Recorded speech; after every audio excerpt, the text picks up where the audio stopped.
So in this question, we're given parallelogram ABCD. So the whole big quadrilateral here is a parallelogram. We're told that BF is perpendicular to AFD, and I see that it put the 90-degree angle there for us, and that DE is perpendicular to BEC, and I see that that 90-degree angle is there for us as well. We need to prove that BEDF, so the smaller quadrilateral, is a rectangle. So remember, before something can be a rectangle, it needs to be a parallelogram.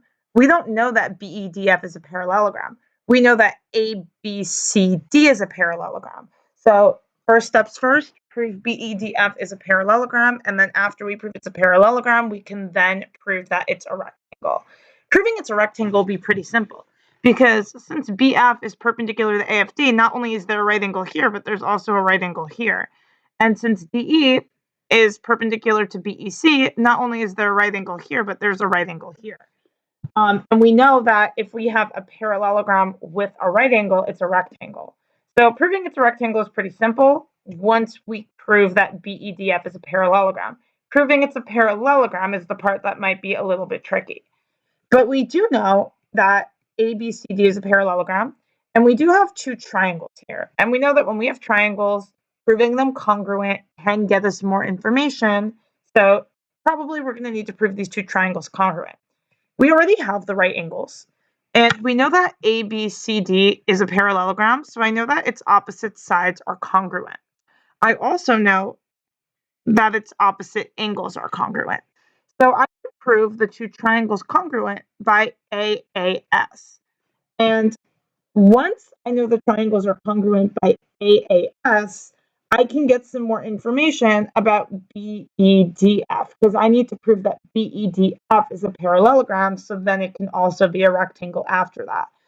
Since I know that the two triangles are congruent, using CP/CDC, I can say that BF and ED are also congruent to each other. I can also say, using CP/CDC, that sides AF and EC, their corresponding sides, are congruent as well. And since ABCD is a parallelogram, its opposite sides are congruent.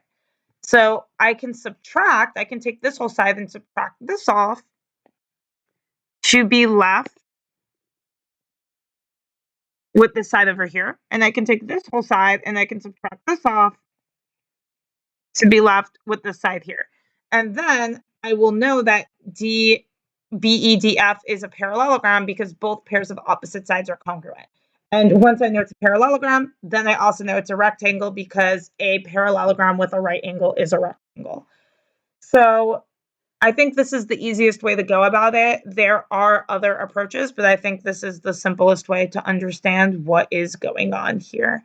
So I'm going to pause the video and I'm going to write up the proof. You should try to write up the proof yourself on your own to see how far you can get. Another thing about the subtraction postulate, because we are using subtraction here to get FD and BE, is that you have to start with congruent pieces. So we know that the long segments are congruent because they were opposite sides of the parallelogram.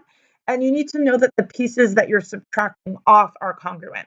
And we do know that EC and AF are congruent because we proved the triangle's congruent, so they're also congruent with CP/CDC.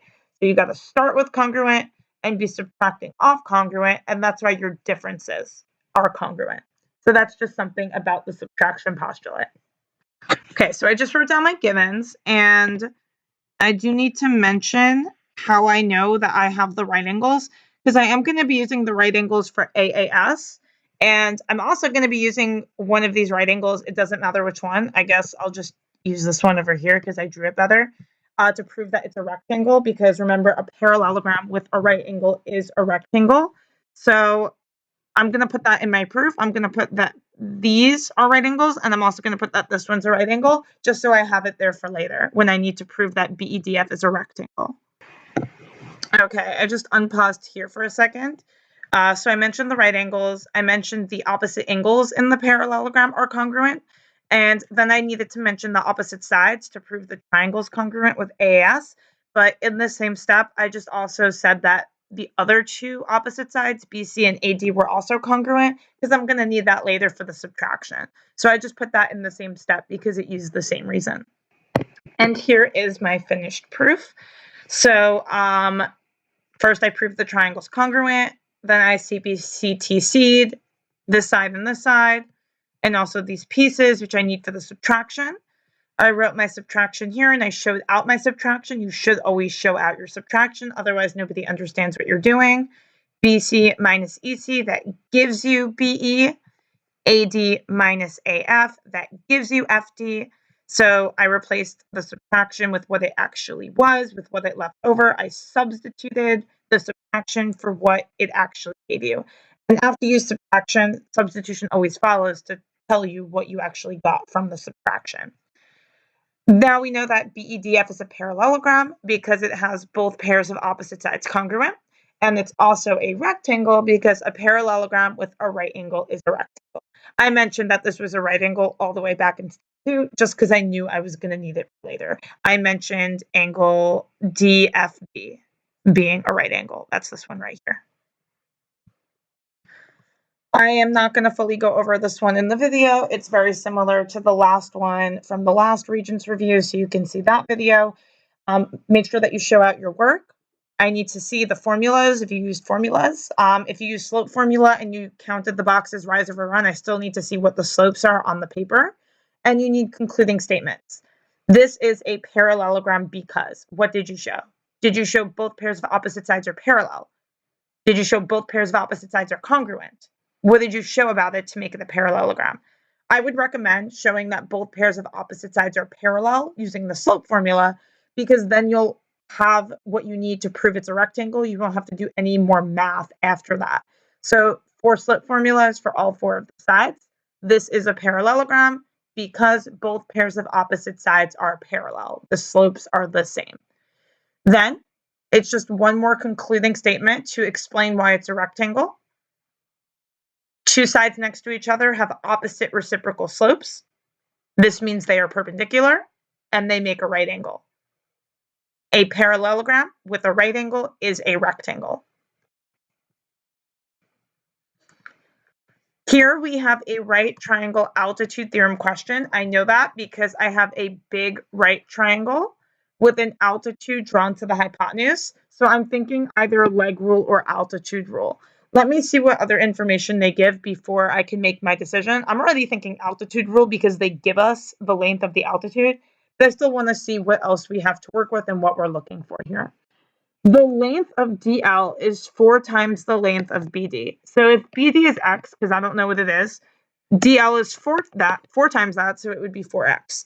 We need to find the length of BD. So it looks like the altitude rule is fine because what the altitude rule says is that the altitude is the mean proportional.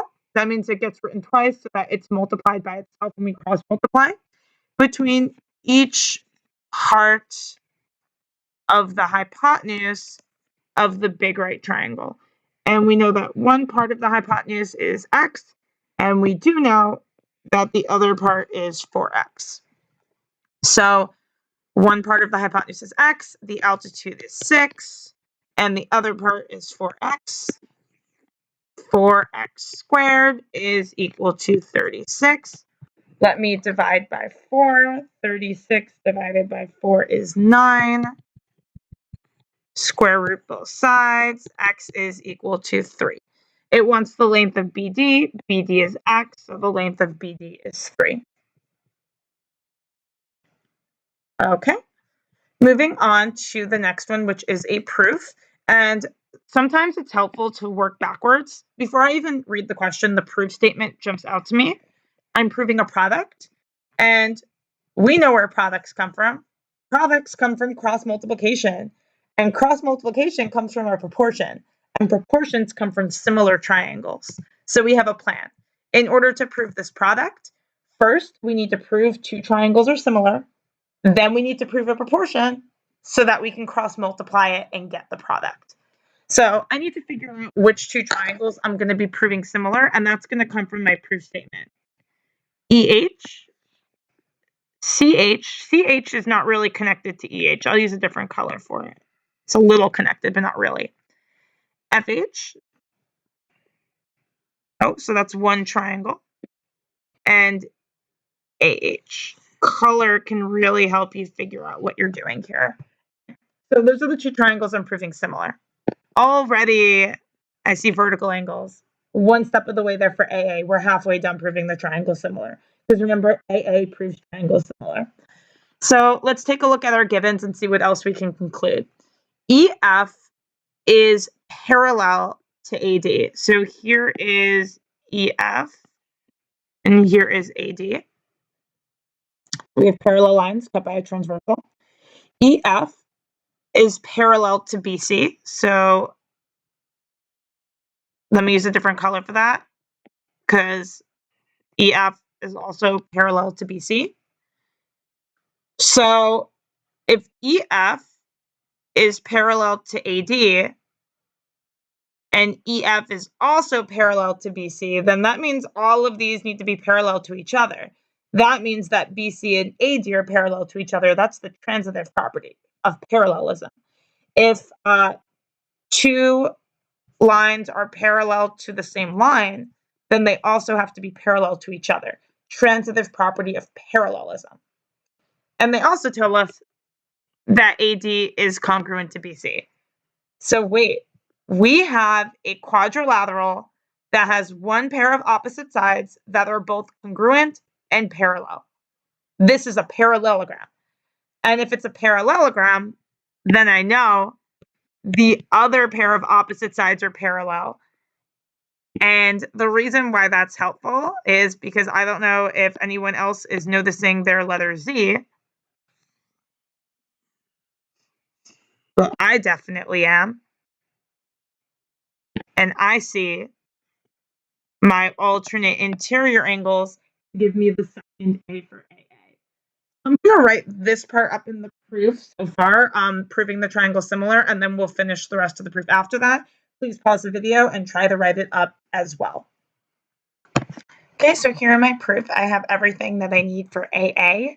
I first mentioned how I knew that AD was parallel to BC because of the transitive property of parallelism, and how I knew that ABCD was a parallelogram because it had one pair of opposite sides that was both congruent and parallel. And from knowing that there was a parallelogram, I knew that the other pair of opposite sides were parallel, which led to the congruent alternate interior angles. And we also had the congruent vertical angles for AA. So the triangles are similar by AA. After we prove triangles similar, we can prove a proportion. And remember, we want our proportion to cross multiply to give us this product. An easy way is take your first term over here and divide it by the very last term. Take your first term over here and divide it by the very last term. And let's just double check. If we cross multiply,